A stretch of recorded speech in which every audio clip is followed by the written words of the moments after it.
სანიკიძე მეცნიერებათა ეროვნულ აკადემიას ესტუმრა. შეხვედრაზე უწყების ხელმძღვანელმა ცნობილი მეცნიერი და აკადემიკოსი ლავრენტი მანაგაძე ბრწყინვალების საპრეზიდენტო ორდენით დააჯილდოვა. კვლევარის სახელს უკავშირდება ექსპერიმენტული და კლინიკური ქირურგიის ინსტიტუტში, ორგანოთა გადანერგვისა და ჰემოდიალიზიის ლაბორატორიებისა და თირკმლის გადანერგვის ცენტრის დაარსება. ლავრენტი მანაგაძე აქტიურად იყო ჩართული რეკონსტრუქციულ ქირურგია უროლოგიაში, ონკოლოგიის, ენდოსკოპიური თუ შარტკენჭოვანი დაავადებების თანამედროვე მეთოდით მკურნალობის პროცესში. აკადემიკოს 2004 წელს მინიჭებული აქვს საქართველოს ტექნიკისა და მეცნიერების დარგის სახელმწიფო პრემია. ლავრენტი მანაგაძე ერთადერთი უროლოგია, რომელიც ევროპის უროლოგთა ასოციაციის საპატიო წევრია. აკადემიკოსი არაერთი სამეცნიერო ნაშრომისა თუ პუბლიკაციის ავტორია. ბრწყინვალების ორდენით ვაჯილდოვებ ჩვენ ბატონ ლავრენტი მანაგაძეს, რომელიც გახლავთ ღვაწლმოსილი მეცნიერი მედიცინის დარგში.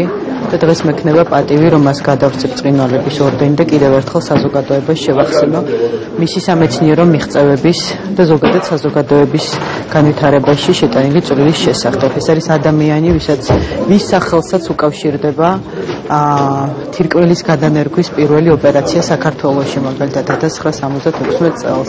ეს არის ადამიანი, რომელმაც დიდი წვლილი შეიტანა საქართველოს წარმოჩინებაში საერთაშორისო დონეზე. იგი განსაკუთრებით ხაზგასმით მინდა აღვნიშნო, რომ ბატონი ლაური არაორდინალური მეცნიერია, არაორდინალური ექიმია, არაორდინალური მოქალაქეა, ყველაფერი უმაღლეს დონეზეა და ძალიან სასიხარულოა, რომ პირველად მეცნიერებათა აკადემიაში ხდება მისთვის სახელმწიფო ჯილდოს გადაცემა. მსგავსი აღიარება ეს ყოველთვის ძალიან ამაღელებელია.